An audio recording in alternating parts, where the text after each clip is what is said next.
Agréable dimanche à tous et merci de rester fidèles à droit de réponse au cours de ces 90 minutes d'immersion dans le monde de l'actualité de la semaine. Nous reviendrons sur la session de plein droit du Sénat, une session qui s'est ouverte cette semaine sous forte tension. On parlera aussi de l'affaire Mida qui a défrayé la chronique durant ces 2 dernières semaines avant de clôturer à l'international par l'affaire Vincent Bolloré, bien sûr en interrogeant l'impact et même les effets que cela pourrait avoir sur le continent africain. Ces sujets seront décryptés par l'ensemble de nos invités présents en studio. Mais avant de vous les dévoiler, on va comme à l'accoutumée accueillir Flavien Ndongo qui est chargé justement de nous donner ces informations telles que traitées par la presse tout au long de la semaine. Bonjour Flavien et bienvenue. Bonjour Kate et bonjour à tous nos invités.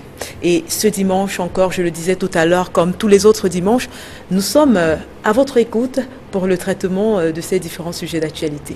C'est vrai qu'on a choisi, on a ciblé en tout cas les journaux qui ont traité des questions qui vont également être traitées aussi par les panélistes ce jour.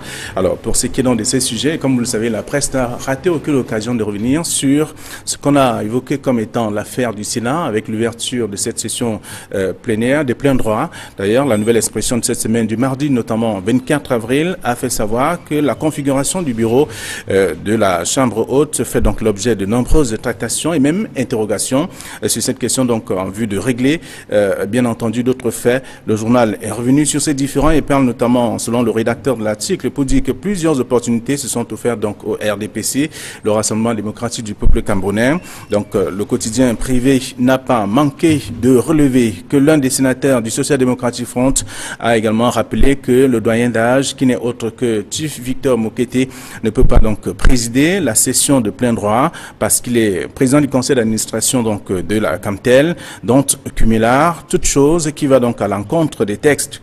Sur cette question, le journal Info Matin a souligné que ce sont des incompatibilités qu'il faut donc éliminer pour avoir un Sénat pur. Selon le quotidien, les sénateurs doivent donc choisir soit rester sénateurs ou encore démissionner du poste de PCA ou alors l'inverse. La nouvelle expression ne rentre pas dans ce jeu, mais le journal fait savoir simplement qu'il y a une livraison, en tout cas, qui a présenté quelques visages et cité même des noms de ceux qui doivent opérer le choix. Le journal très hebdomadaire Le Soir fait savoir également que ces sénateurs cumulars sont donc dans l'embarras depuis quelque temps. Le journal rappelle que les voix se sont même d'abord élevées pour dénoncer les sénateurs qui cumulent leur fonction de sénateur avec une autre fonction. Pourtant, les textes donc du Sénat ne sont pas favorables au cumul de postes. Pour l'anecdote, le Conseil constitutionnel ne badine pas. Le président Clément Atangana invite d'ailleurs simplement ces derniers à faire le choix, sinon la loi va agir, et le rédacteur d'ajouter que la guerre est désormais ouverte à ce sujet. Voilà un peu le traitement que la presse a réservé à ce premier sujet. Le second, comme vous le savez, vous avez évoqué le cas de l'affaire Mida qui fait également grand bruit dans la presse et les journaux n'ont pas raté l'occasion, comme par exemple le quotidien Info Matin qui souligne, et selon bien sûr le ministre de la Communication, que la Mida, dans ses envolées, donc s'apprêtait à organiser une insurrection au Cameroun. Le même journal fait savoir que dans un communiqué rendu public, Issa Diouma Bakary renseigne que le chef de l'État a instruit le gouvernement de prendre toutes les dispositions nécessaires à l'effet donc de procéder au remboursement des frais intégrés donc par, ou tout au moins extorqués par ces victimes. Les victimes qui ont également organisé un mouvement, c'est-à-dire s'asseoir devant la structure pour dire qu'il faut simplement rembourser l'argent. Et là, et justement, on a lu dans la presse que les autorités ont également organisé une incursion donc dans le domicile, dans ces bureaux, et qui aujourd'hui on a fini par trouver beaucoup d'argent selon notamment la presse. Et le journal Hot News dit plutôt que cette affaire est donc une grosse escroquerie, la plus grosse du siècle au Cameroun, dont des Camerounais qui ont fait mieux que l'américain Madoff. L'hebdomadaire bilingue souligne que des promoteurs de l'ONG Mida promettaient justement 600% de taux d'intérêt pour l'élargissement ou l'épargne donc de chaque adhérent. Le journal nous apprend par la suite qu'une perquisition a donc eu lieu pour dans ces lieux-là pour avoir trouvé beaucoup d'argent, on parle en termes de milliards de francs CFA. Et là, le gouvernement qui a eu l'occasion de compter cet argent a plutôt trouvé 3 milliards au lieu de 13 milliards tel qu'annoncé par ces derniers. C'est également contenu dans le journal, le même journal Hot News qui est revenu sur cette question. Le journal également qui parle de ce sujet, il s'agit de Cameroun Tribune qui fait savoir que c'est plutôt une assurance. En tout cas, il est hors des questions de connaître encore une autre crise à la suite de tout cela parce qu'on sait déjà que le Cameroun est bousculé dans plusieurs régions à cause des crises, notamment la crise anglophone et même dans l'extrême nord. Donc aujourd'hui, le Camida ne devrait donc pas accorder cette occasion au Cameroun pour pouvoir vivre dans ces moments. Et vous parlerez sans doute, Kédiara, de l'affaire Bolloré qui fait également grand bruit dans la justice française. Française et également africaine, Flavien, parce que tout au long de ce programme, d'ailleurs, on l'a dit, on reviendra notamment sur les effets de cette affaire sur le continent africain qui est le principal concerné. Justement, merci à vous, Flavien, pour cette revue. On va se retrouver dimanche pour le même exercice, si Dieu le veut bien. Avec le même plaisir. Et à votre suite, on va passer à la présentation du panel de cette émission. On va commencer par un représentant du Social Democratic Front sur ce plateau. Il a fait le déplacement pour Yaoundé. Il est connu notamment pour ses prises d'opposition assez sévères au sujet des différents sujets d'actualité qui vont fuser au cours de la semaine. Il est entre autres le vice-président régional du Social Democratic Front justement pour la région du centre. Nous avons invité sur ce plateau Monsieur Parfait. Bienvenue à vous, monsieur, et bonjour. Bonjour, madame, bonjour à tout le panel et bonjour aux téléspectateurs d'Equinox. Et également à votre suite, un autre invité qui a fait le déplacement, cette fois-là de Bafoussam, il est journaliste. Et il a bien voulu répondre à notre invitation. Il s'agit de Joseph Olinga également, à qui on va souhaiter la bienvenue. Bonjour. Bonjour Kate et bonjour aux co-panélistes ainsi qu'à tous les téléspectateurs d'Equinox Télévision.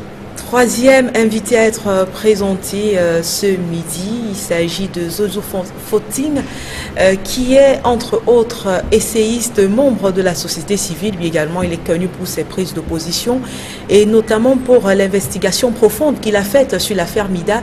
Il est là ce matin pour en parler avec nous. Bonjour Zozo Foting et bienvenue. Bonjour Kate, bonjour à tous mes co-panélistes et aux millions de téléspectateurs qui regardent Equinox TV.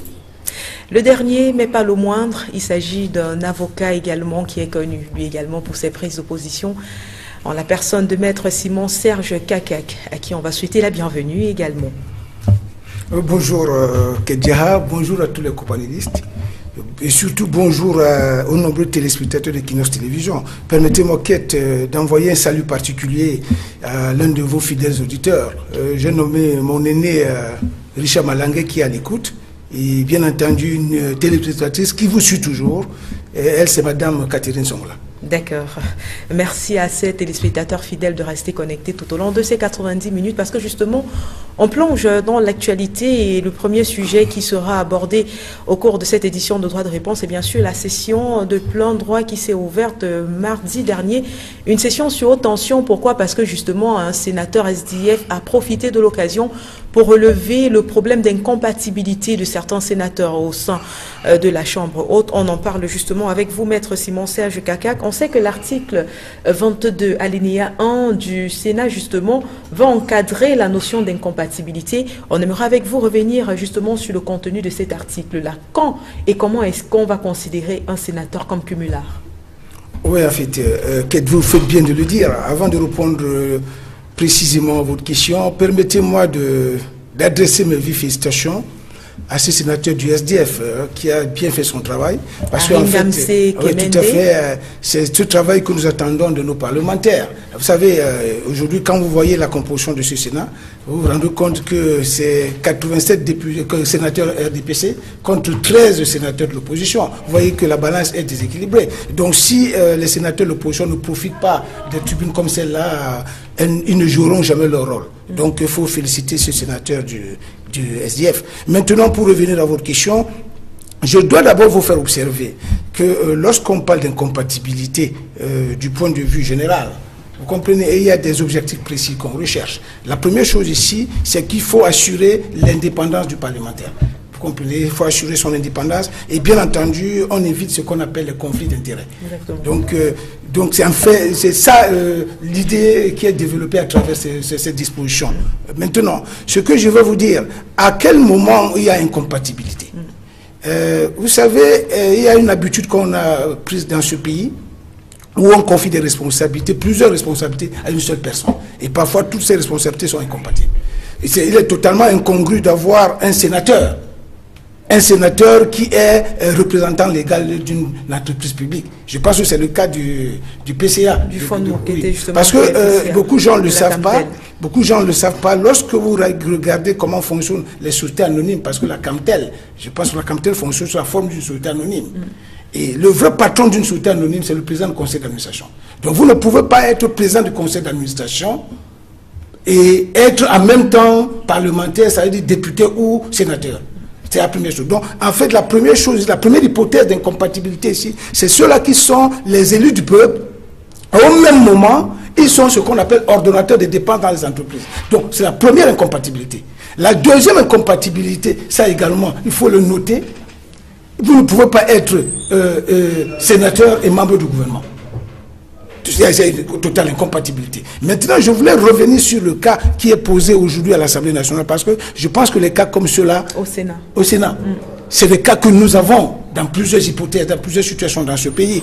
Donc, d'une manière générale, lorsqu'on décide, lorsqu'on prend la décision de devenir un parlementaire, c'est-à-dire un sénateur ou un député, il faut renoncer à toutes les autres fonctions qui sont incompatibles avec la fonction parlementaire.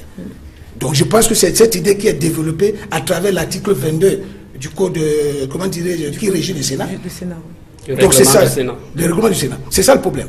Donc grosso modo, ce que vous devez noter, c'est que vous ne pouvez pas être parlementaire et membre du gouvernement. Vous ne pouvez pas être parlementaire et ordonnateur de dépenses dans une entreprise. Et puis je tiens à le préciser, et je rappelle ici, que le vrai patron d'une société anonyme, dans le contexte OIDA, c'est le président du conseil d'administration.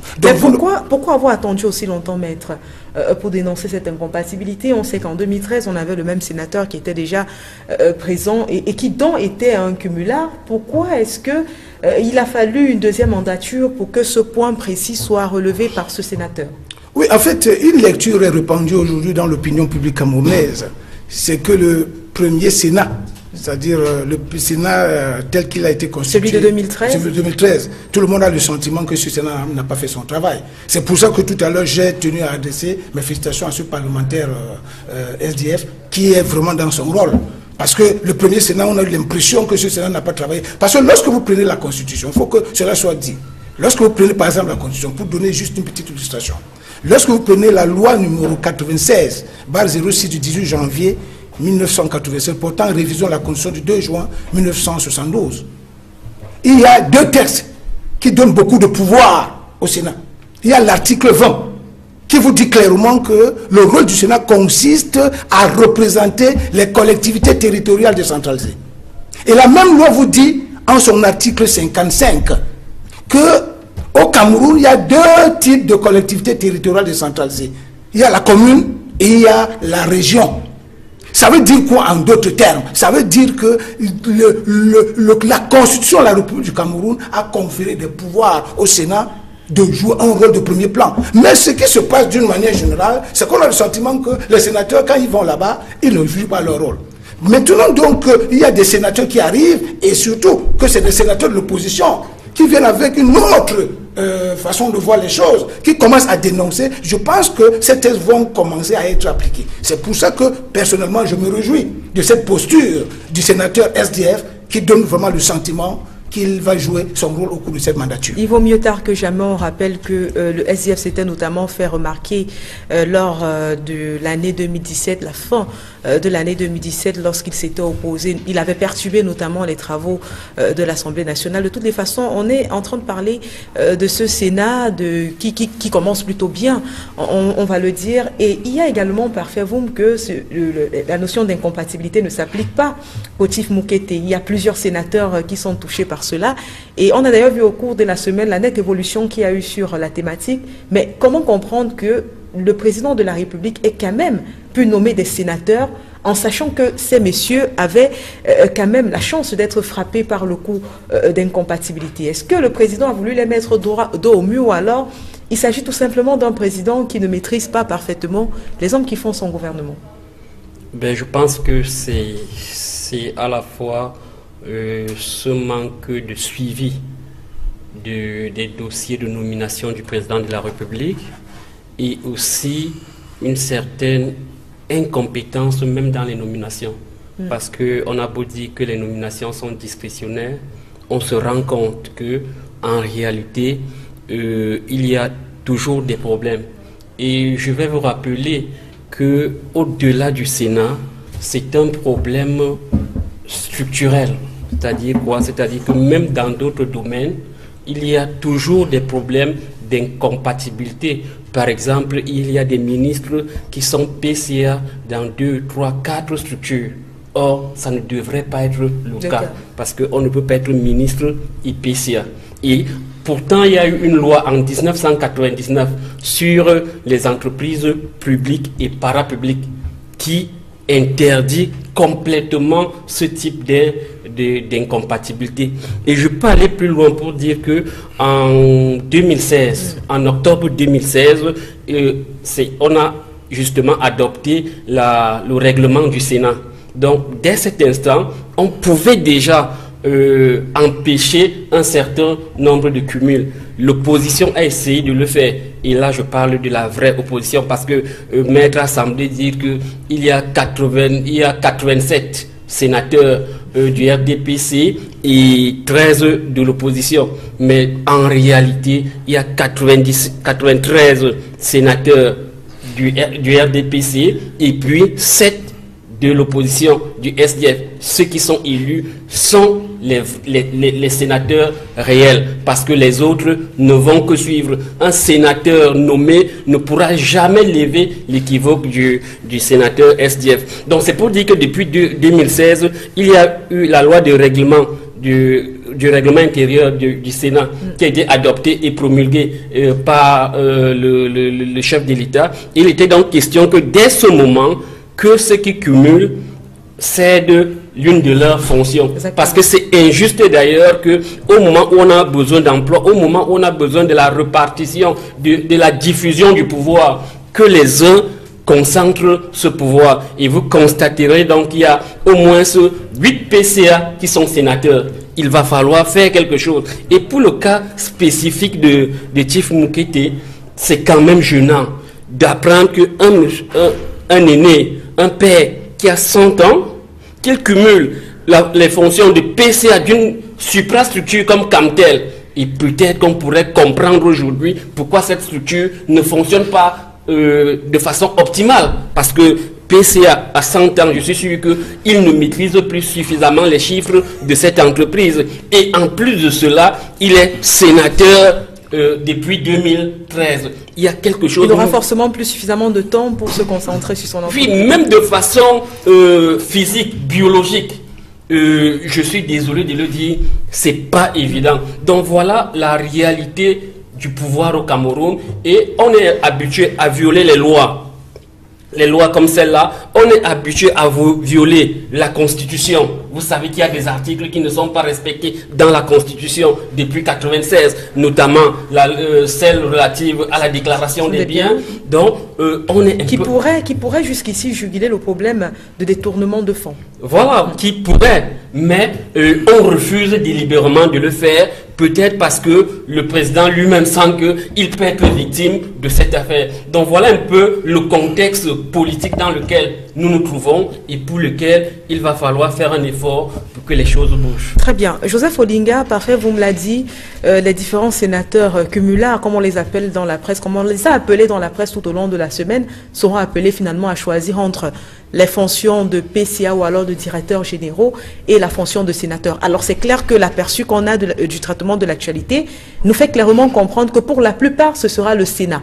Ils vont sacrifier leur fonction de PCA, sauf que toujours dans cette même presse on apprend qu'il y a l'un de ces sénateurs qui refuse de choisir entre les deux. Il s'agit de Calvin Zan Oyono qui est en ce moment le directeur général de la CODCO. qu'est-ce qui pourrait lui arriver? Est-ce qu'on se retrouvera en train de choisir à sa place, ou alors il perdra à la fois sa fonction de sénateur et celle de directeur général? Ce qui m'étonnerait, parce que je pense qu'il ne faut pas ignorer que lorsque les gens, de plus en plus en tout cas l'observation, lorsque les gens décident d'avoir certains mandats électifs, c'est beaucoup plus souvent pour avoir une certaine immunité. Hein, il faut pas qu'on l'ignore. Pour vous, c'est clair que ce sera le Sénat? Je pense que au plan de la forme, des gens feront des choix, mais on sait bien que ce sera juste pour la forme.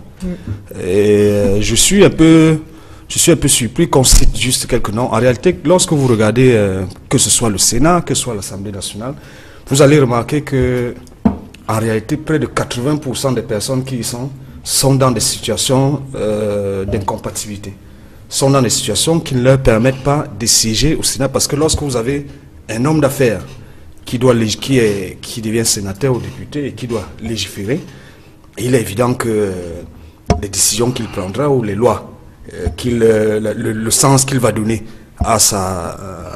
aux décisions qu'il est censé prendre, sera forcément dans son sens. Je vais prendre un exemple. Est-ce que vous imaginez, par exemple, pour la région de l'Ouest, dans laquelle je vis en ce moment, est-ce que vous imaginez que celui qui est la tête de liste du RDPC aujourd'hui et qui par ailleurs a le monopole sur la vente du poisson au Cameroun, si jamais il était question de prendre une décision, s'il est question aujourd'hui, c'est un exemple que je prends, de prendre une décision pour démocratiser ce secteur-là, vous imaginez qu'il le fera?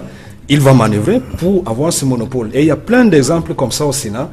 Donc, il y a juste quelques cas. Peut-être que c'est à titre d'illustration qu'on a mis ces cas-là dans la presse.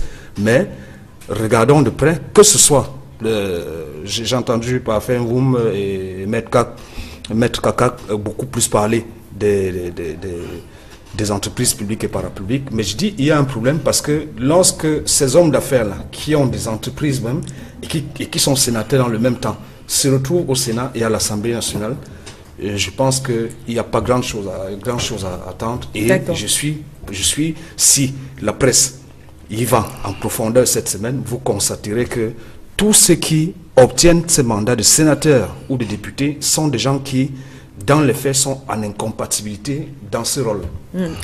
Juste un bémol, hein, si tu permets, allez-y. Pour dire à mon cher Olinga que nous nous sommes arrêtés à ce que dit la loi. C'est-à-dire que l'incompatibilité prévue par la loi n'intègre pas les hommes d'affaires. Je vous comprends bien, mais je dis lorsque les spectateurs ne se perdent pas. Oui, je le dis. La loi a fait un cadrage par rapport aux incompatibilités et n'a pas prévu le cas des hommes d'affaires. Malheureusement, il faut constater qu'il y a des conflits d'intérêts. On pourra apporter quelques modifications, mais pour le moment... Justement, c'est le temps. Peut-être que l'occasion de ce débat nous permet de constater que la notion de cumul est même assez rétrécie, parce qu'il y a forcément des conflits d'intérêts lorsque les gens opèrent dans certains secteurs d'activité et qu'ils se retrouvent à des postes où il faut légiférer éventuellement sur les activités qui sont censées mener. Je pense que c'est même l'occasion aussi de soulever cette question et d'élargir un peu plus la réflexion dans ce sens-là. D'accord. On sait également que jeudi dernier, les 4 bureaux de vérification des cas de compatibilité ont été élus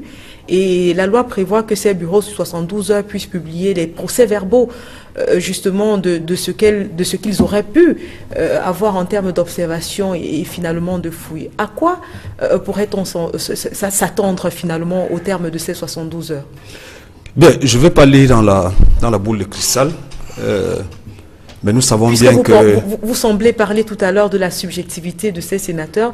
Est-ce qu'au sein de ces bureaux, ils feront exactement le travail pour lequel ils ont été élus? J'ai commencé par le dire, au plan de la forme, il y a des gens qui vont abandonner certains postes, mais dans la réalité, ça peut être gros, que je le dise comme ça, mais s'il faut faire ce travail-là, ici, dans les 72 heures qui sont attendues, s'il faut faire ce travail-là, en réalité, 80 sénateurs devraient démissionner.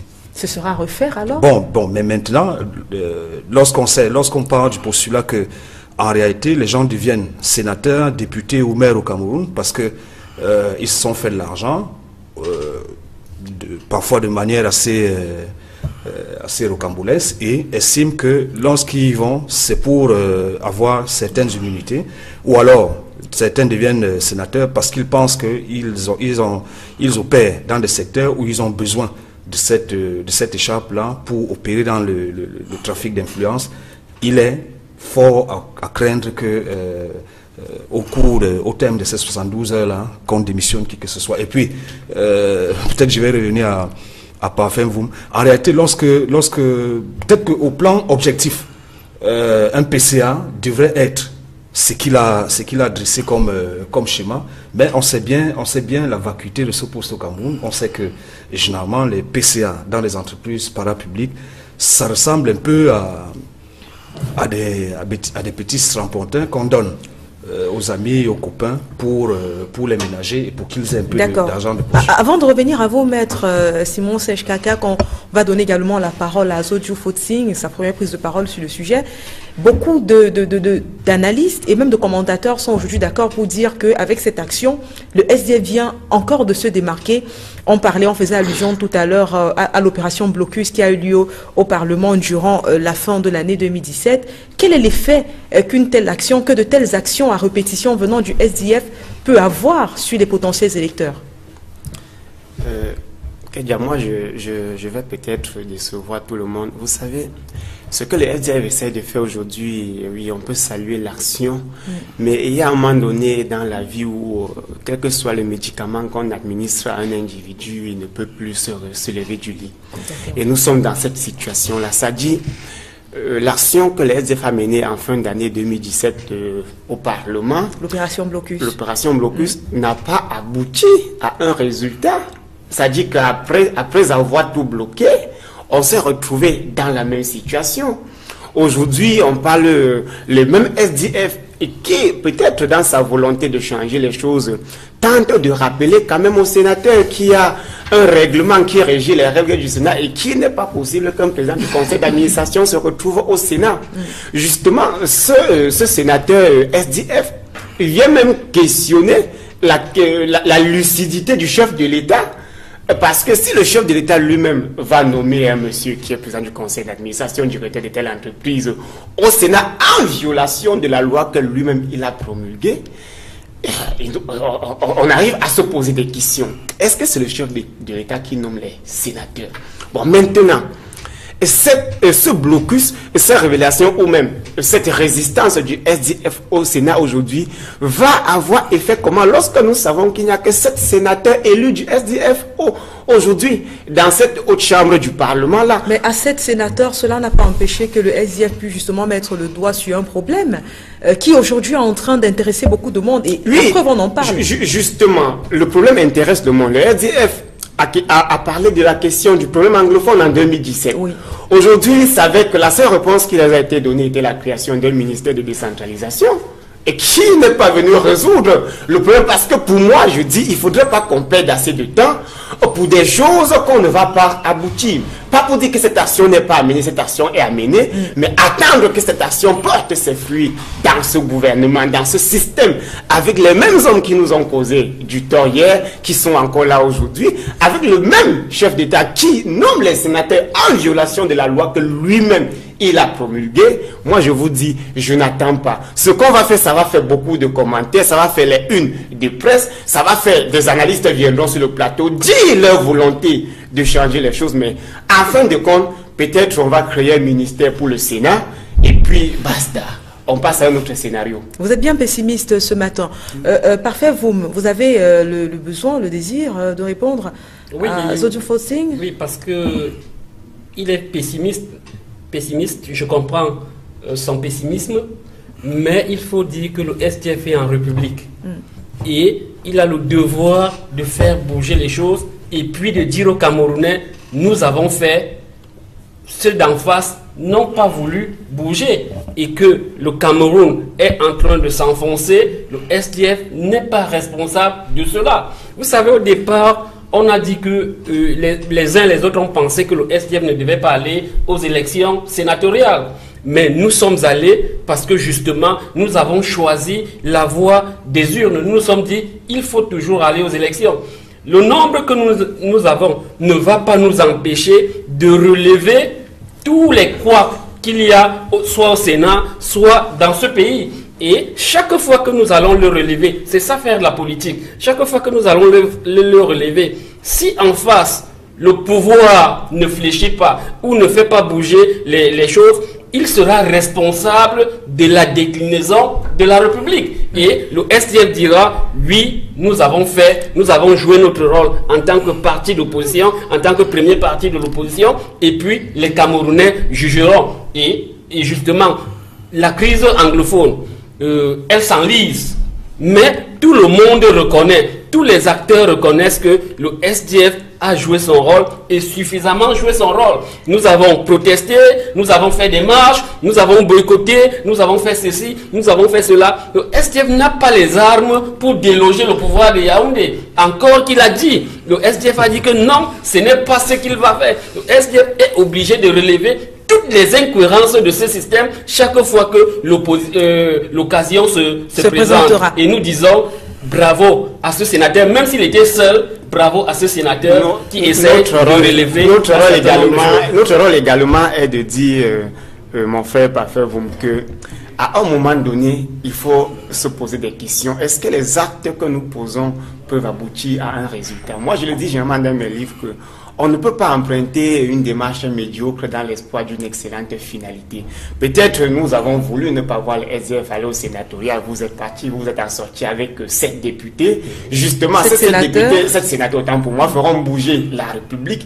Mais en termes de résolution ou des attentes du peuple, ces 7 députés, à pas bouger les lignes de la République et dire je joue ma partition, ne pourront pas changer les choses. C'est justement de ça qu'il s'agit. Donc je salue leur bravo parce qu'ils s'inscrivent dans une logique républicaine, sauf aussi que la République est un concept plein de manipulation, donc personne ne peut donner sa définition exacte parce que justement, dans la République, il y a des sénateurs qui cumulent les fonctions et je suis même sûr que certains sénateurs nommés par le président de la République au sein du SDF pourraient accepter cette nomination en cumulant des fonctions, en violation de la loi, parce qu'à un moment donné, on se demande qu'est-ce que les gens cherchent exactement dans la République, le gain personnel ou l'avancement de la nation. D'accord, je vous remercie. Maître Simon Sejkaka, qui également qu'on parle dans cette notion de cumul de fonctions de chef traditionnel. Mais avant de revenir sur ce point précis, vous avez vous voulez réagir tout à l'heure sur les dires de Parfait Voum. Oui, en fait, je voulais vraiment réagir pour rebondir sur ce que disait M. Zodjou.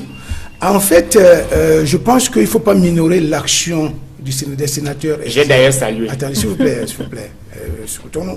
En fait, il ne faut jamais minorer l'action d'un parlementaire.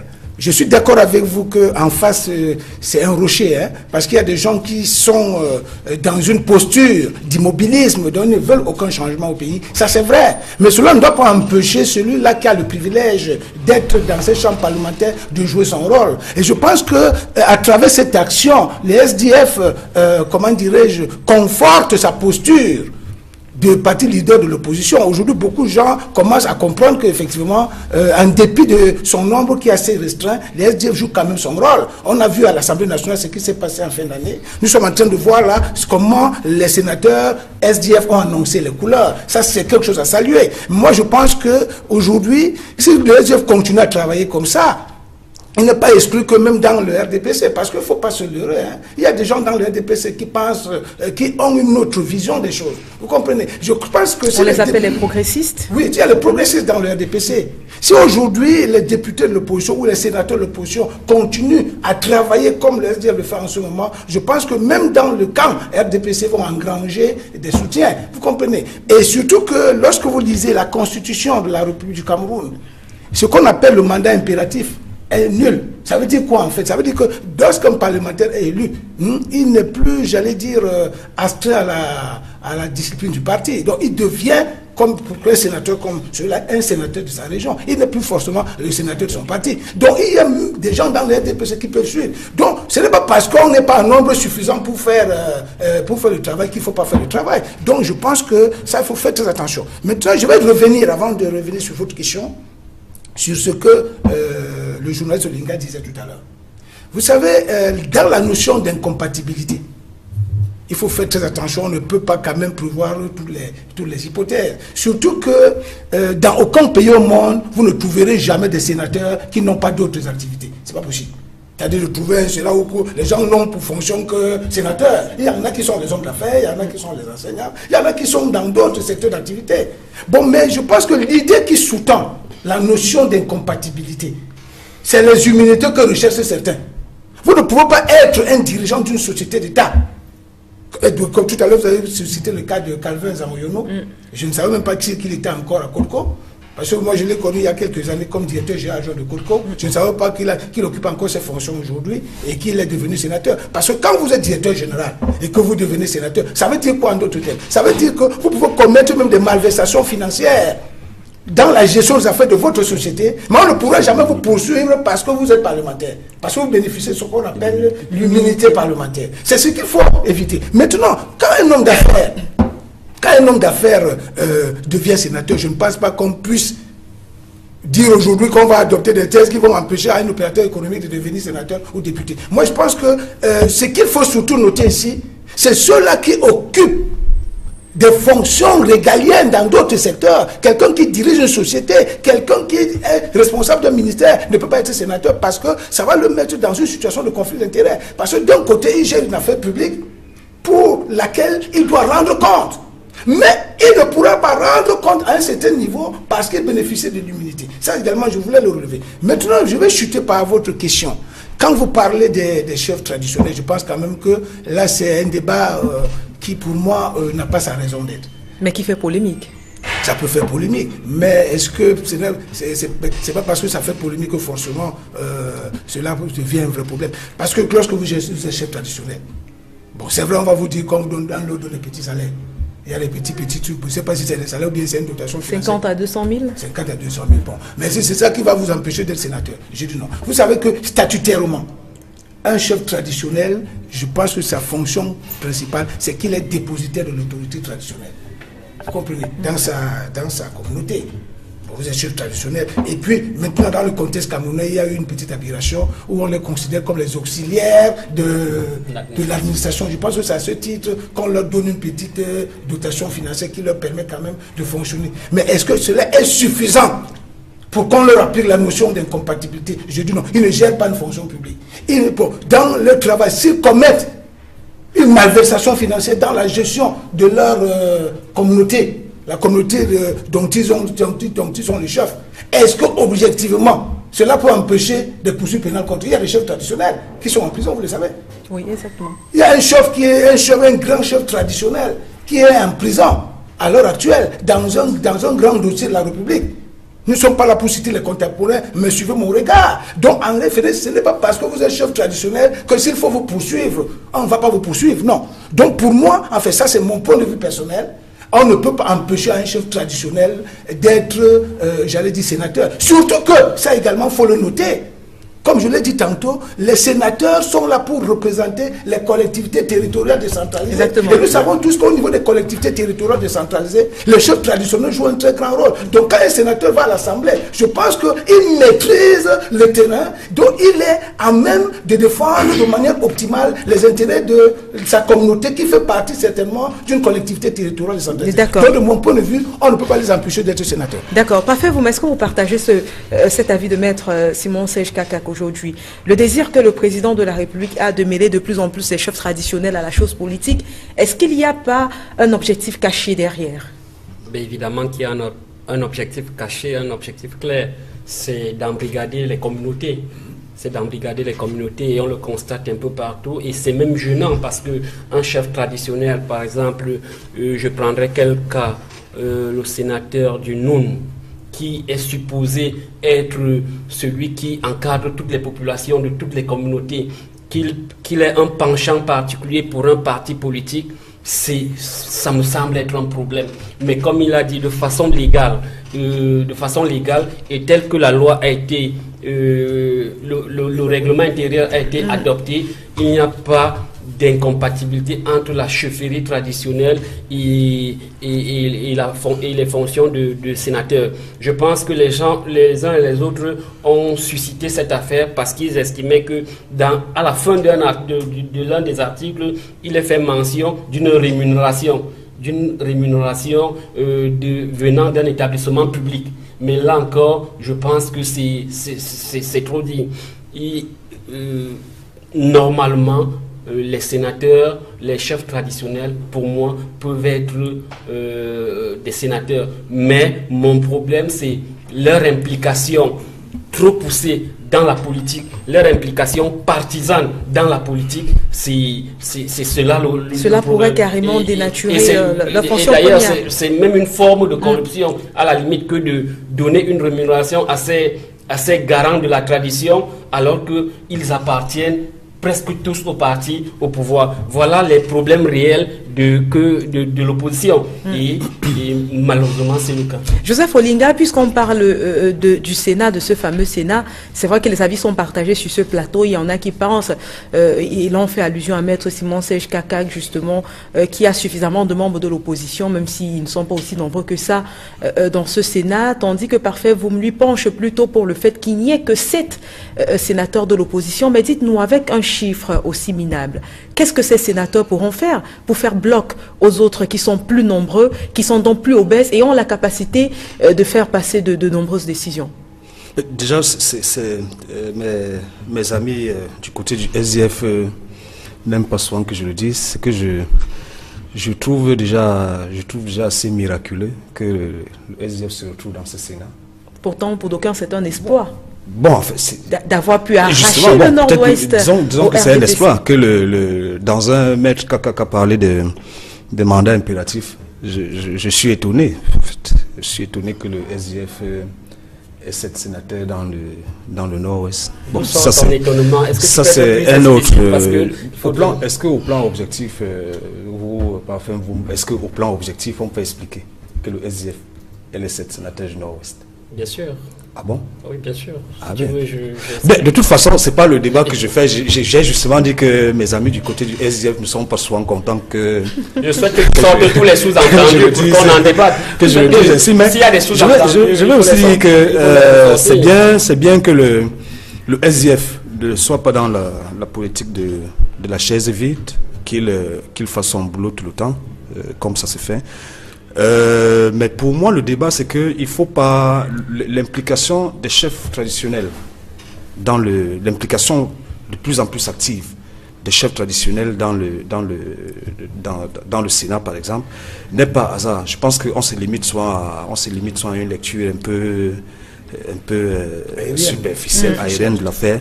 Il ne faut pas ignorer s'il faut prendre des exemples précis et rester dans la région dans laquelle je travaille aujourd'hui. Vous avez vu, il y a 3 chefs. Il y a 3 chefs à l'Ouest qui sont dans le Sénat, qui nommaient ou qui passaient dans des listes heureusement passées par les unes. Il ne faut pas ignorer que lorsque vous prenez le Noun, par exemple, en réalité, le maintien du sultan roi des Babounes participe du fait d'équilibrer la bagarre avec son cousin qui est président de notre parti politique, l'UDC. Ça. Or, en ce moment-là, on est en train d'utiliser en réalité la posture traditionnelle pour régler des problèmes, je ne vais pas dire politiciens. D'accord. Politiciens, effectivement. Lorsque vous allez du côté des hauts plateaux, où vous retrouvez le chef Baham, élu sénateur, il ne faut pas vous tromper. C'est-à-dire qu'en réalité, il est question d'équilibrer ou au moins de marquer les esprits dans une bagarre qui oppose en réalité en ce moment le MRC au RDPC. C'est le fils du village qui est le patron du MRC en ce moment. Or, il faut lui opposer l'autorité traditionnelle, et de ce point de vue-là, fragiliser ceux qui se sentent proches de l'autorité traditionnelle, forcément vont pencher du côté du chef qui est de l'autre bord.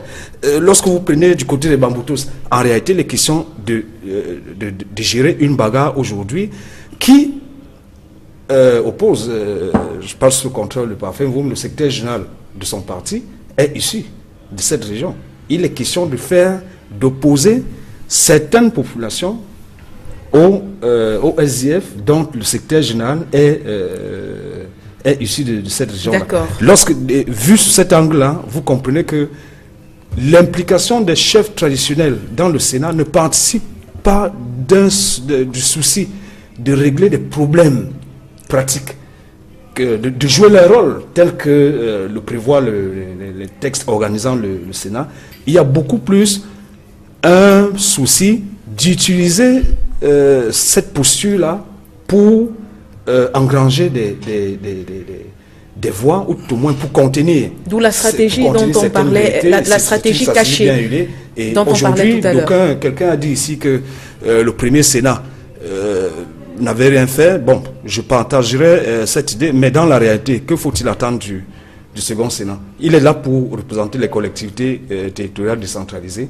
Est-ce que dans le dispositif actuel, vous avez le sentiment que au cours de 7 ans-là, ces collectivités décentralisées seront mises, malheureusement, on va devoir organisées, et que le Sénat va jouer ce rôle de représentation. Joseph Olinga a sorti de ce sujet, on n'a plus beaucoup de temps et on l'a dit en introduction, on a 3 sujets sur lesquels on va revenir au cours de cette émission, ce qui nous permet sans transition de passer à l'affaire Mida, les dessous d'une escroquerie à ciel ouvert, et cela, on le dit, pourrait être le plus gros scandale financier du Cameroun. On parle de l'affaire Mida, entendez par là la mission d'intégration et de développement de l'Afrique qui secoue le Cameroun depuis plusieurs semaines. De nombreux milliards de francs CFA escroqués, près de 40 000 Camerounais arnaqués. Alors, Zodjo Foting, vous avez suivi cette actualité de bout en bout. Vous faites d'ailleurs partie de ceux qui ont investigué sur le sujet avant même que le scandale n'éclate. Il s'agit de quoi concrètement dans l'affaire Mida? L'affaire Mida est une affaire très, très compliquée et complexe aujourd'hui. Jusqu'à la semaine passée, je me disais que ce n'était une simple escroquerie. Mais avec le déroulement de la situation, je me suis en fait rendu compte que c'est une affaire qu'on peut aujourd'hui même qualifier d'affaire d'État.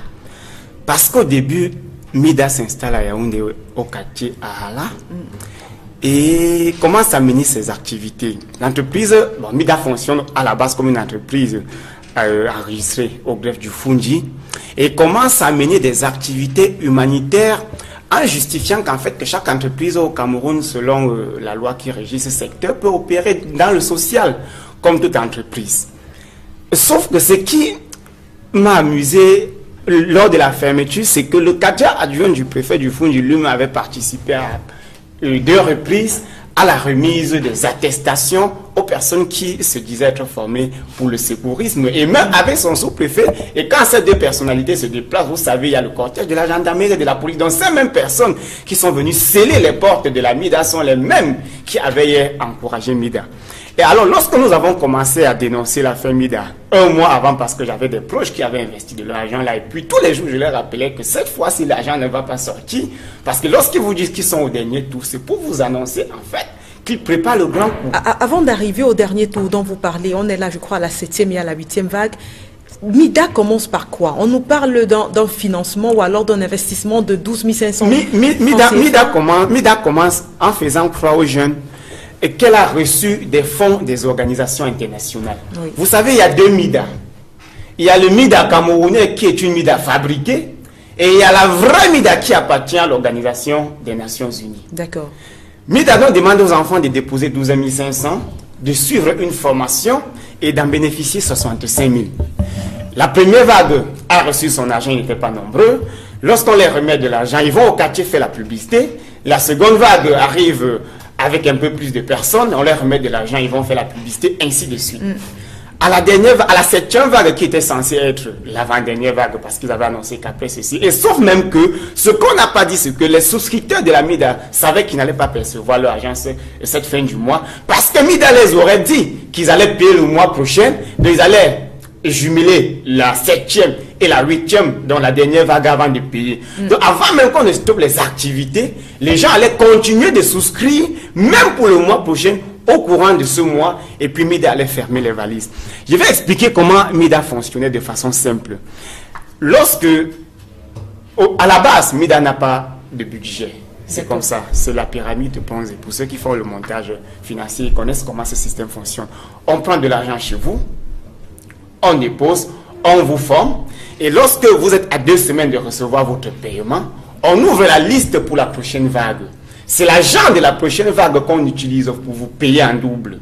Et lorsqu'on commence à vous payer, pour ceux qui ont déposé, parce qu'au début, personne ne peut prendre le risque de le mettre à 50 000, alors les gens déposent 12 500 pour tester, sauf que le jour où on vous donne les 65 000, on fait également venir des complices qui viennent prendre devant vous des 5 millions, les 10 millions et les 20 millions. Cela vous fait croire en fait qu'ils étaient avec vous et que vous n'avez pas peut-être seulement été intelligent de déposer plus de 12 500.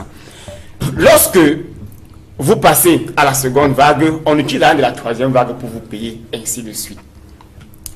À la dernière minute, qu'est-ce qui s'est passé? Parce que je ne sais pas si je vais revenir sur la question. Qu'est-ce qui s'est passé à la dernière minute?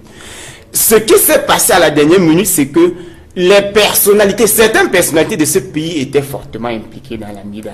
C'est pour cette raison qu'aujourd'hui, le responsable de la MIDA, je ne sais pas s'il est déjà en prison. Lorsqu'on saisit la MIDA, je vous donne exactement parce qu'il faudrait qu'on ait sur la base des mots. Le ministre dit ceci. En fait, lorsqu'on arrête les responsables de la MIDA, le préfet rassure les populations que MIDA va réouvrir ses portes jeudi de la semaine qui suivait leur arrestation et qu'ils allaient se retrouver dans un stade quelque part à Yaoundé pour qu'on communique là-dessus afin de rassurer tous ceux qui ont déposé de leur argent que MIDA va rouvrir ses portes. Quelques jours plus tard, on procède à la fermeture officielle de la MIDA par un communiqué gouvernemental signé du ministre de la Communication qui rassure d'ailleurs que le chef de l'État a pris sur lui la responsabilité gouvernementale de dédommager tous les souscripteurs. On parle ici de dédommagement. Ça veut dire que MIDA a extorqué ou encore a volé les fonds et le gouvernement prend sur lui la responsabilité de prendre l'argent du contribuable et de dédommager. Et quelques jours plus tard, un autre communiqué arrive. Toujours cette fois-ci signé par notre porte-parole qui dit dans les locaux de la MIDA, au lieu des 12 milliards de francs qu'on attendait, nous avons perçu, je pense, 3 milliards. Je vous propose du footing de vous arrêter d'abord à ce niveau. On va revenir à vous. Le temps de prendre également l'avis de Joseph Olinga sur la question. On sait que MIDA, ce n'est pas le seul cas d'escroquerie de ce type qui a été enregistré au Cameroun. Souvenez-vous, on a eu des cas comme par exemple Femmes Cameroun Leadership Academy, pour ne citer que cela. Des cas d'escroquerie qui sont basés sur le même type, le même mode opératoire. Mais comment expliquer que les Camerounais soient quand même tombés dans le panneau aussi nombreux, aussi facilement? Mais là, c'est une excellente question. Les Camerounais, ceux qui ont mis de leur argent dans MIDA, en réalité, il s'agit d'une autre catégorie de bandits qu'il faudrait interpeller. Pourquoi est-ce qu'on peut vous promettre, je ne sais pas, 37 500 ou près de 40 000 francs pour rien?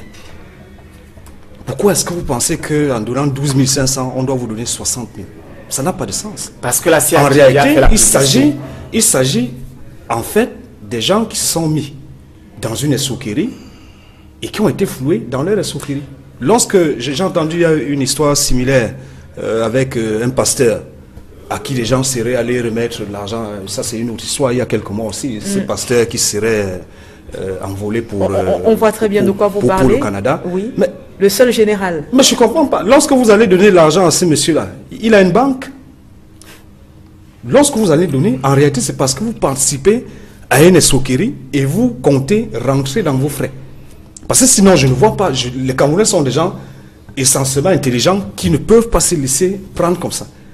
Mais ce que je remarque, c'est que aujourd'hui, vous avez parlé de l'État qui va rembourser l'argent. Qui a remboursé l'argent qui a été pris par Femmes Cameroun?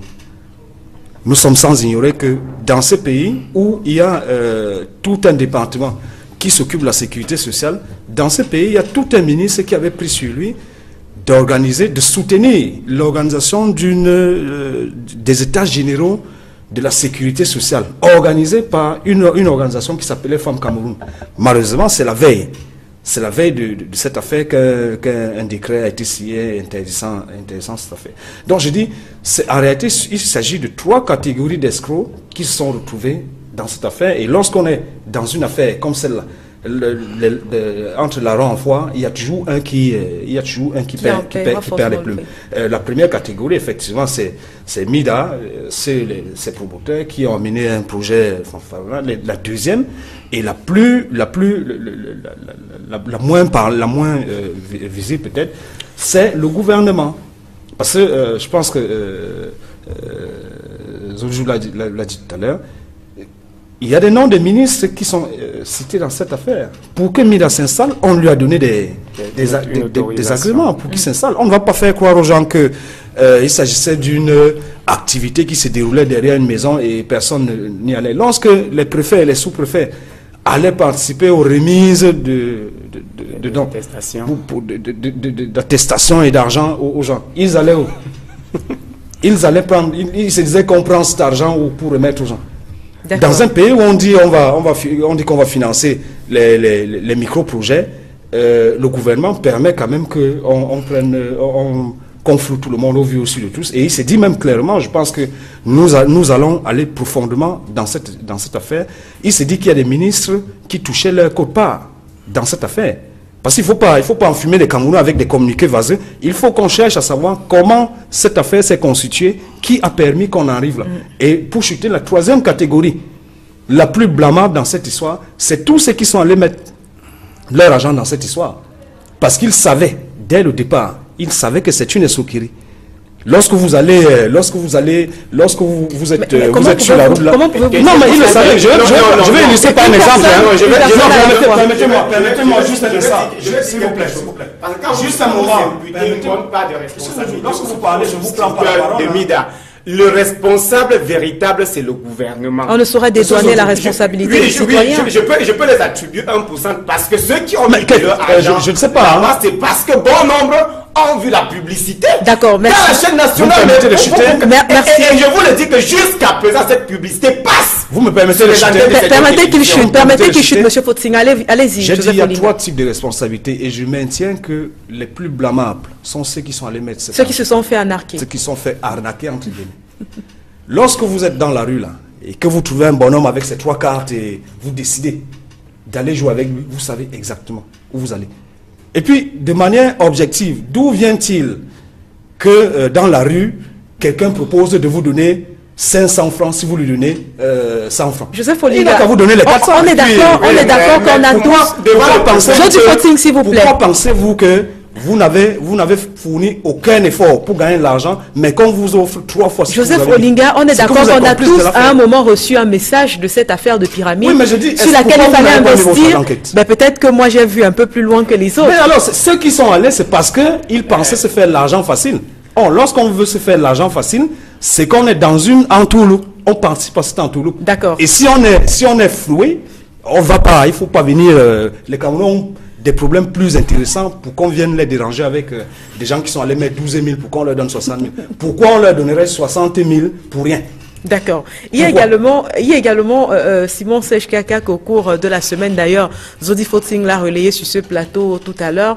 On a eu beaucoup de sorties du ministre de la Communication qui a d'abord affirmé à l'opinion publique que le président de la République avait pris celui de rembourser cet argent, qui plus tard revenu sur ce que le président avait dit, puisque ce n'est plus le président qui va rembourser, mais c'est plutôt la MIDA elle-même qui devait rembourser aux souscripteurs. Sauf qu'entre-temps, on va mener des fouilles au siège même de cette structure, de cette organisation, pour finalement se rendre compte que l'argent qu'on s'attendait à trouver là-bas n'est pas celui sur lequel on tombe finalement. Comment vous avez apprécié de cette actualité? Est-ce qu'il n'y a pas eu précipitation de la part du ministre de la Communication pour un sujet aussi délicat? Kedjaha, permettez-moi de vous dire, avant de répondre à votre question, que j'ai bien suivi M. Olinga, qui a fait de brillants développements, mais de mon point de vue, on ne peut pas parler de responsabilité partagée dans cette histoire. Parce que pour moi, le vrai responsable, c'est le gouvernement de la République du Cameroun. Et il y a quelque chose qui me choque dans ce pays. Chaque fois qu'il y a une situation comme celle-là, les autorités gouvernementales cherchent toujours à se prévaloir de leur propre turpitude. À condamner les coupables. Parce qu'en fait, c'est ça. Lorsque la MIDA arrive au Cameroun, parce que justement, on leur a permis de s'installer. Ils ont bénéficié d'une certaine documentation qui leur conférait une existence légale. Bon, donc comme on dit que c'était une ONG, mais je viens d'apprendre dans les développements de M. Zodou tout à l'heure que c'était une société à responsabilité limitée. Ça veut dire que c'est une société, ça veut dire qu'il y avait des statuts. qui ont été déposés. On savait donc, parce que quand vous lisez les statuts d'une société, on vous dit objet social, on vous dit ce que la société va faire. Ça a été accepté. Ils ont déposé le dossier au greffe. Ils ont bénéficié de ce qu'on appelle le registre de commerce. Ça veut dire que c'est une société qui a reçu l'onction de la République, du gouvernement camerounais.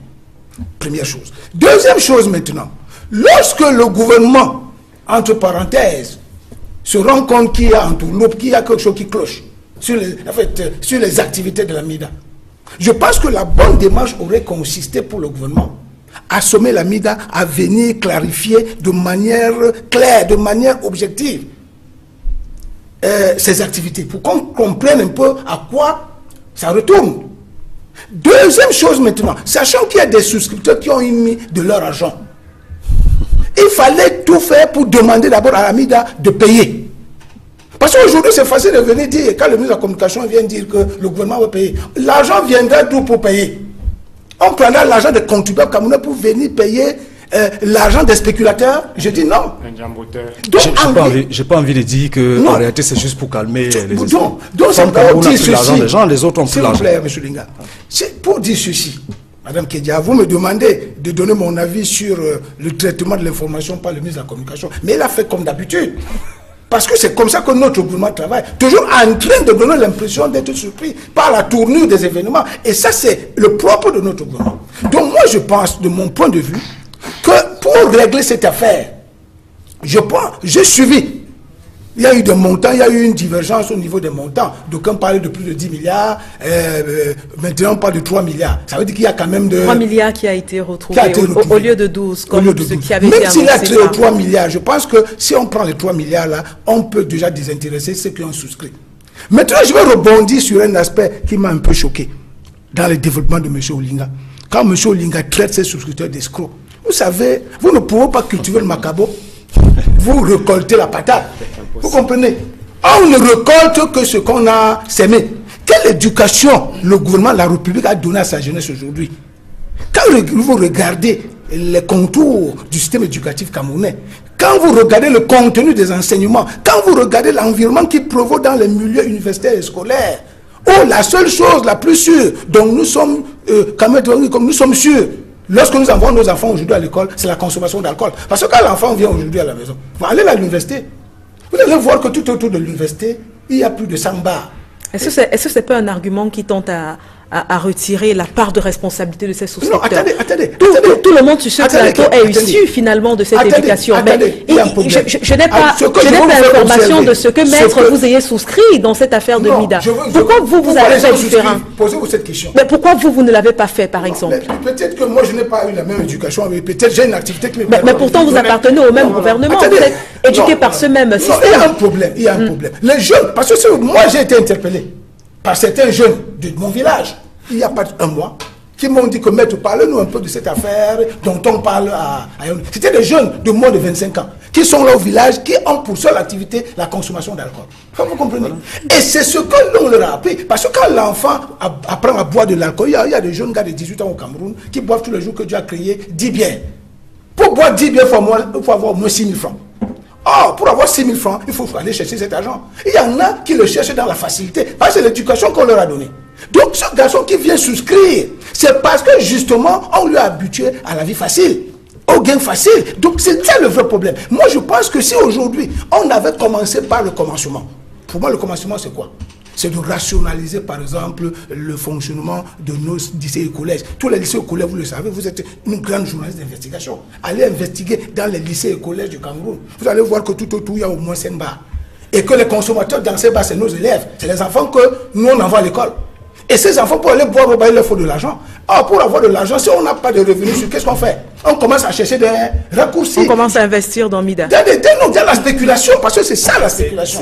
Donc moi, je pense que pour chuter, le vrai responsable de cette cabale, c'est le gouvernement. Maintenant, j'ai appris, je le dis avec beaucoup de pincettes, j'ai appris que c'est pour d'autres raisons que le gouvernement a décidé d'intervenir.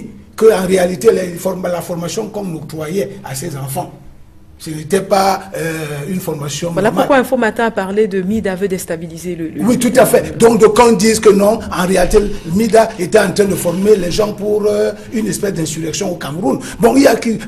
si nous prenons les choses sous cet angle, je pense que la position du gouvernement peut s'expliquer. Mais moi, je pense que si nous restons dans la logique de l'escroquerie, le vrai responsable de cette escroquerie, ce n'est ni les souscripteurs, ni les responsables à MIDA. C'est bel et bien le Merci, gouvernement. Maître. Permettez tous, autant que vous êtes messieurs, que Parfait vous également s'exprime sur la question, parce qu'on voit que le sujet vous intéresse fortement sur ce plateau.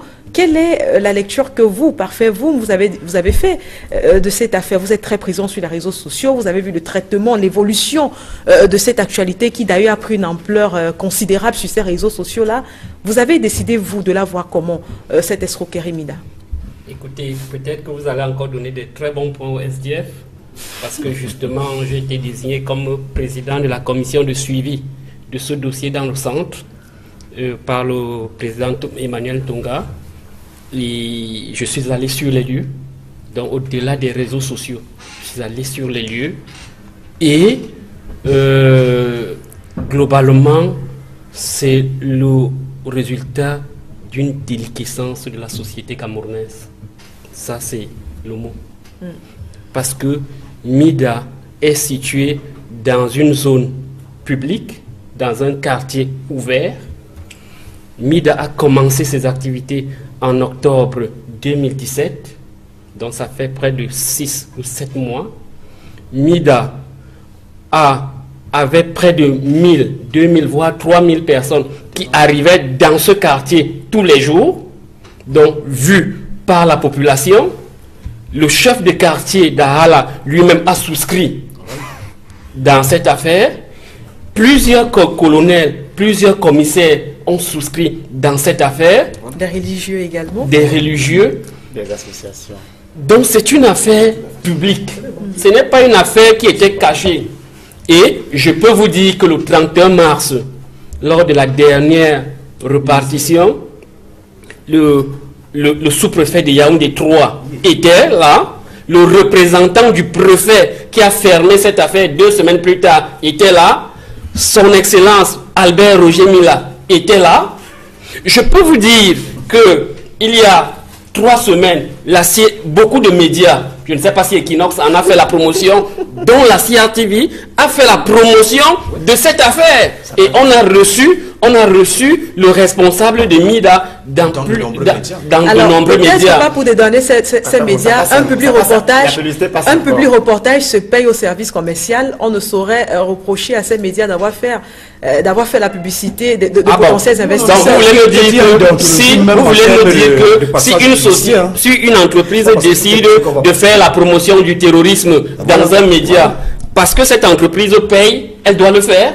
C'est pas ce que j'ai dit. En quelque sorte, c'est pour vous dire que tout le monde, ce n'était pas une entreprise cachée. Et tout le monde était au courant de cette affaire.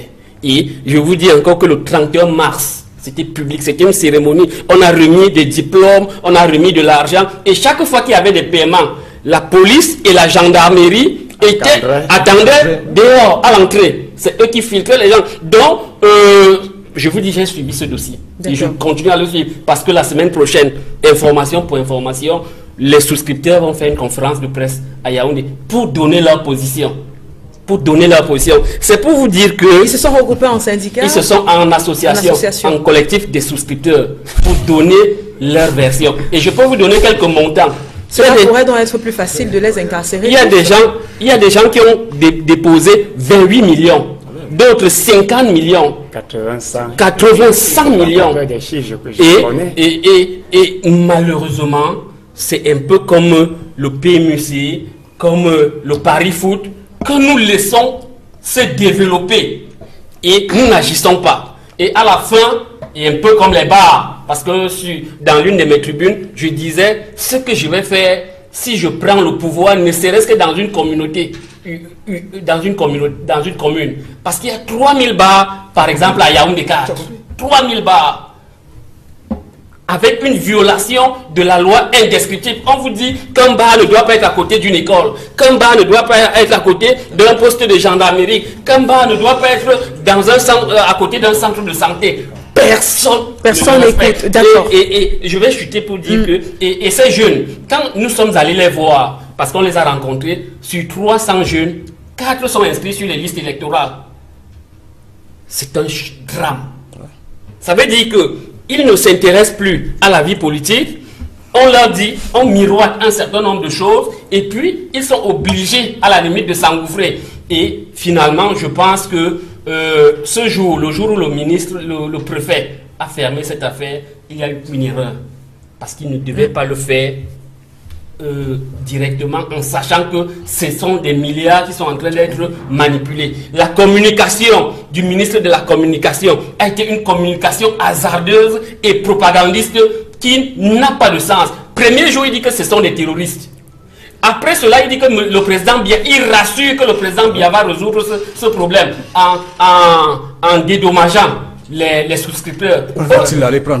Ok, qu'il le fasse maintenant. Il n'avait pas encore peut-être maîtrisé l'ampleur. Il y a un déficit de 9 milliards pour un total de 13 milliards. Ça, c'est pour ceux qui ont souscrit. On ne compte pas les dividendes qu'ils attendaient. Parce que sur les 11 milliards, ils attendaient certainement les dividendes de 44 milliards. D'accord. Donc, il faut, comme le ministre a dit qu'il va résoudre ce problème, que le gouvernement, que M. Paul Biya est bon, généreux, et qu'il va payer cette affaire, moi je crois qu'on va s'en tenir là et qu'il le fasse. D'accord, on va venir à vous, Zojo Fotsing, mais on prend également l'avis de Joseph Olinga. Il y a également que, au tout début de cette affaire, lorsqu'on ferme finalement les locaux de MIDA, son coordonnateur fait une déclaration selon laquelle il y a suffisamment d'argent pour dédommager la 7e et la 8e balle. Mais on ne comprend pas ce qui se passe quand on va finir par décompter l'argent qu'on trouve au siège de la MIDA. On se rend compte qu'il y a moins de 9 milliards de francs CFA. Alors, nous n'étant pas à Yaoundé, beaucoup de personnes quand même qui vivent aux alentours de MIDA attestent avoir vu des mallettes sortir pendant qu'on était encore en train de compter cet argent. Elles en déduisent donc qu'il s'agissait de mallettes d'argent, mais on ne comprend pas où sont passés les 9 milliards qui sont en manque aujourd'hui. En réalité, on en parle, je pense que je respecte les téléspectateurs, mais je pense qu'en réalité, de mon point de vue personnel, c'est la distraction que nous faisons en ce moment. Cette distraction, moi cette affaire, moi je l'aurais classée une fois pour tout. Je n'en parlerai plus parce que je continue de le dire. Maître Kat ne sera pas d'accord avec moi. Ces gens qui sont allés mettre de l'argent dans cette histoire sont des bandits. C'est des bandits parce que je ne comprends pas. C'est-à-dire que cette histoire s'apparente à un type qui se lève un matin et va voir un marabout pour, je ne sais pas, réussir un concours ou un examen. Bon, alors, deux choses. Soit on est fou, soit, je ne sais pas, on est doté d'un mauvais esprit. Pourquoi vous allez voir ce marabout qui veut vous donner de l'argent ou qui veut vous faire réussir à un examen alors que tous ces enfants ne vont pas à l'école? Pourquoi il ne fait pas réussir ses enfants lui-même d'abord? Pourquoi vous allez voir ce marabout qui habite dans un taudis quelque part? Pourquoi il ne réussit pas, il ne se fait pas de l'argent lui-même pour se construire un habitat normal? Lorsque vous allez le faire, c'est que vous êtes complice de quelque chose. Est-ce que vous-même déjà, en vous-même, il y a quelque chose qui ne marche pas? Maintenant, les valises d'argent sont sorties, on sait comment ça se passe. Dans le développement de Parfum Voum tout à l'heure, j'ai noté que en réalité, tous ces gens aujourd'hui qui se positionnent en donneur de leçons ou en commis de l'État sont en réalité complices de cette affaire, puisqu'ils y ont été. Et connaissant les mentalités camerounaises, ces valises qui sortaient, il y a une quote-part que beaucoup ont touché. Parce qu'on sait la notion de carburant dans ce pays. Je ne pense pas qu'un préfet ou un sous-préfet ou alors un commandant de brigade qui est parti là-bas va se déplacer comme ça pour rien. Donc, c'est pour ça que j'ai dit, si on mène une enquête normale, vous constaterez que l'affaire est beaucoup plus grave que ça. Mais malheureusement, on ne peut pas avoir une enquête normale parce que ceux aujourd'hui qui sont censés régler ce problème sont ceux qui, et comme le dit Parfum vous, mais comme le dit sont ceux-là qui ont participé à la naissance de cette affaire à toute cette vaste escroquerie. C'est pour cela que j'ai dit, les responsabilités sont partagées et on en sortira avec rien. Bon, maintenant on dit, le chef de l'État va aller chercher l'argent pour payer ces gens-là. Si on a déjà des problèmes, avec les enseignants, payer avec les enseignants, avec les infirmiers, avec les le chef de l'État, il va prendre cet argent où pour venir. Bon, ça peut faire mal aux gens qui ont mis de l'argent, mais je dis, eux-mêmes ne sont pas sérieux. Et je crois que cette histoire de le chef de l'État va payer, c'est juste pour calmer l'affaire. Même moi, si j'étais le chef de l'État, en réalité, on irait arrêter tous ces gens qui sont allés mettre les 50 millions, les 28 millions, qu'ils commencent par dire où ils sont allés prendre ces 50 millions, et puis qu'ils nous expliquent dans quelle perspective ils ont osé imaginer qu'ils vont donner 50 millions, et puis ils vont donner... Et puis, ça ressemble, il y a assez pour chuter, à une affaire il y avait un phénomène au début des années 90, on appelait ça le lavage d'argent. Qu'est-ce qui fait que quelqu'un, par exemple, vienne vous dire que vous allez lui donner 100 000 francs et puis il va découper les papiers et après ça, vous allez vous en sortir avec 1 million de francs. Lorsque vous le faites, vous êtes un bandit vous-même. Vous êtes un bandit vous-même et vous êtes censé être inculpé comme celui qui a organisé cette arnaque, comme ceux qui ont encadré cette arnaque. Merci Joseph Olinga. Zoji Foting, aujourd'hui on est en train de parler de l'affaire Mida, sauf que sur les réseaux sociaux, même dans la presse écrite maintenant, on a de nombreuses personnes qui sont en train de dénoncer de nombreuses entreprises qui ont le même mode opératoire, mais qui continuent malheureusement de fonctionner au vu, au su de tout le monde. Il y en a qui ont dénoncé, par exemple, on ne va pas citer nommément ces entreprises, mais qui ont dénoncé cette escroquerie qui entoure cette affaire de filtre à eau qui redonnerait une santé de fer à quiconque oserait filtrer son eau à travers. Et donc, le procédé est le même que Mida. Mais comment comprendre que les autorités, ayant déjà appris ce qui s'est passé à Mida, ayant appris ce qui s'est passé avant Mida, continuent de laisser ces gens opérer malgré tout? Oui, peut-être avant de répondre à votre question, j'aimerais revenir... On n'a plus beaucoup de temps. Oui, je sais. Donc, j'aimerais dire juste à mon chef que n'arrêtons plus les bandits parce que si les bandits volent chez toi, ça veut dire que tu as été incapable de mettre ta propre sécurité. C'est pas ce que j'ai dit. Il faut arriver à ta conclusion. C'est pas ce que j'ai dit. Et l'affaire Mida devait être aujourd'hui être beaucoup plus questionnée scientifiquement, comme le dit Maître. C'est-à-dire que c'est même le résultat d'une éducation qui n'a servi à rien. Parce que lorsque vous voyez Mida, vous constatez que 90% de ceux qui recevaient ces formations étaient des étudiants. Parce qu'on vous parle de 13 000 personnes souscrites. En fait, il y a des personnes qui déposaient 10 noms, 100 noms, donc 12 500 fois 100. Ceux qui partaient même recevoir les formations et qui signaient ces souscriptions ne sont pas aussi assez nombreux. Maintenant, revenons à toutes ces autres entreprises qui essayent aujourd'hui. Pourquoi vous avez peur de citer les noms? Ok, non, il faut citer justement. Le moment va arriver. J'ai reçu après la fin Mida près de 12 messages des personnes qui se sont fait arnaquer dans d'autres plans comme Mida. Et puis ils m'ont dit, si vous voulez les éléments, je vous donne les éléments. Nous avons dans la ville de Douala une autre ONG où on dépose 120 000 francs et gagne une moto après un mois. Et les gens continuent. Il faut donner les noms. Nous avons de l'autre côté des personnes qui vendent le filtre à eau et que ces personnes avaient déjà été condamnées en Guinée équatoriale et chassées dans la quasi-totalité des pays. Mais ils sont bien installés en face de l'université de Douala. Aujourd'hui, ils sont installés à l'entrée de l'université de Douala, dans cet immeuble qui habite une banque au premier niveau. Si vous voulez, vous pouvez aller vérifier.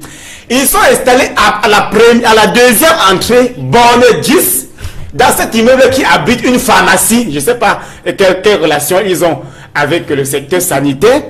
Ils sont là. Les enfants souscrivent en dizaines, en centaines, en milliers chaque jour. Et je vous rassure qu'à chaque fois que je me suis représenté de façon anonyme, j'ai constaté, après avoir posé plusieurs questions, que les hautes personnalités de cette République ils vont aussi.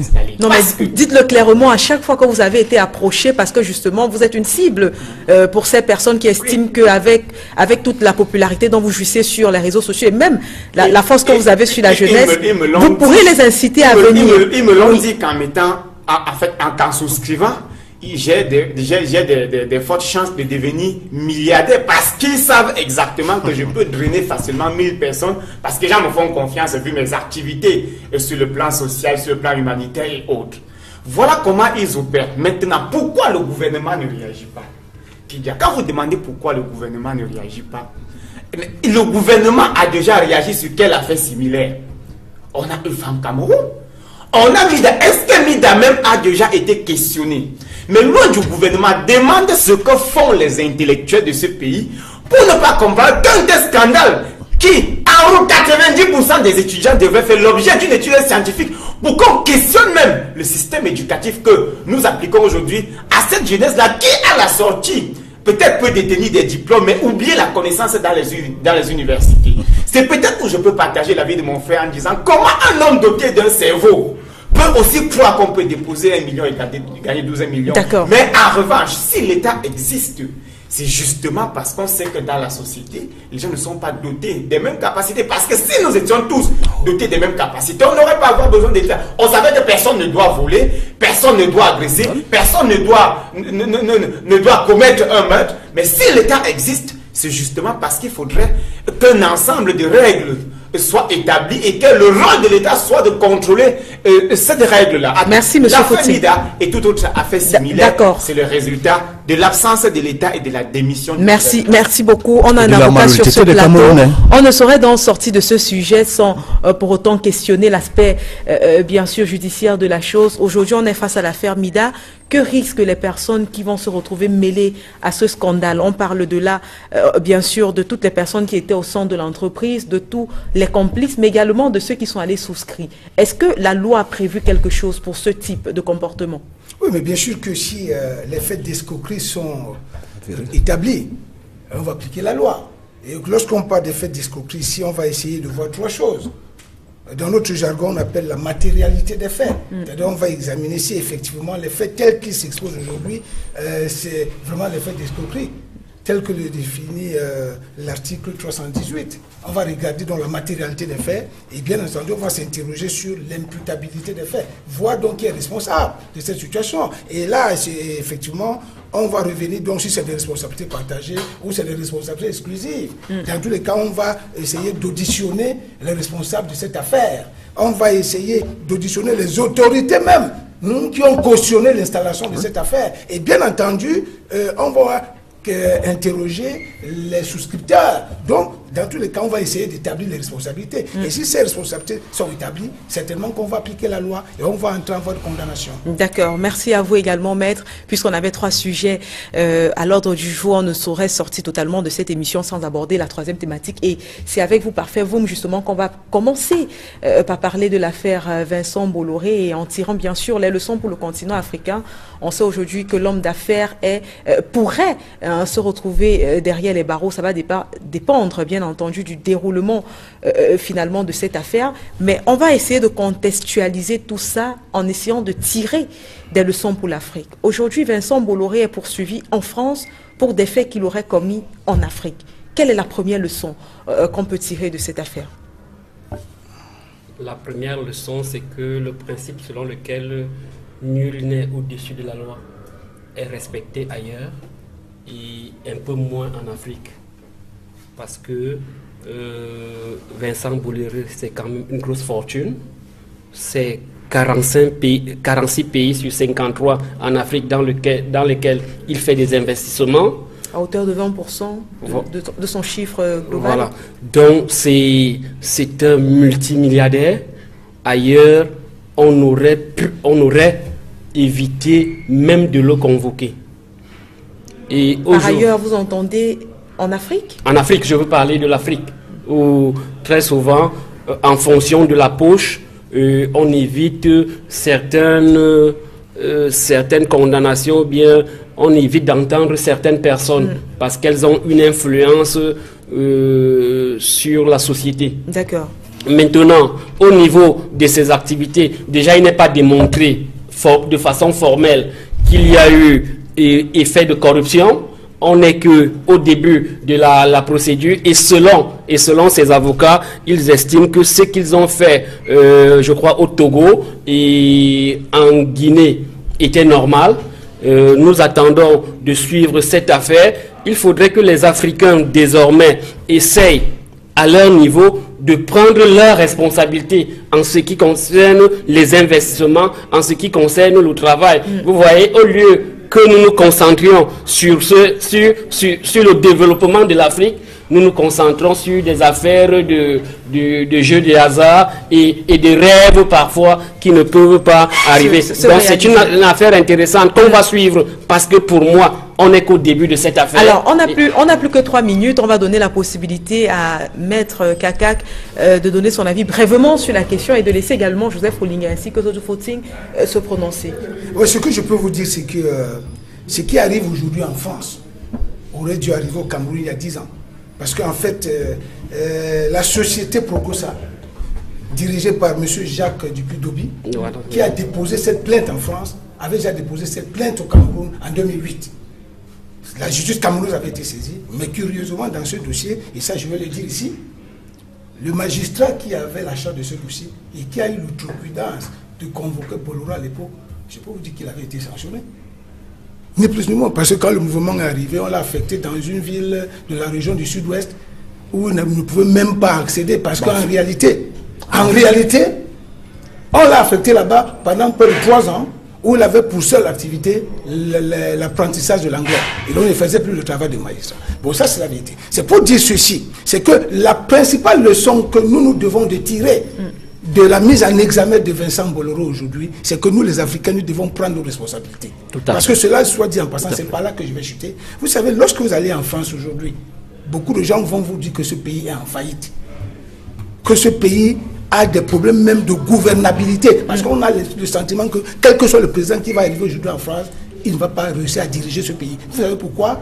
C'est parce que la France est le seul pays du bloc occidental qui a axé sa politique de développement sur l'exploitation des colonies.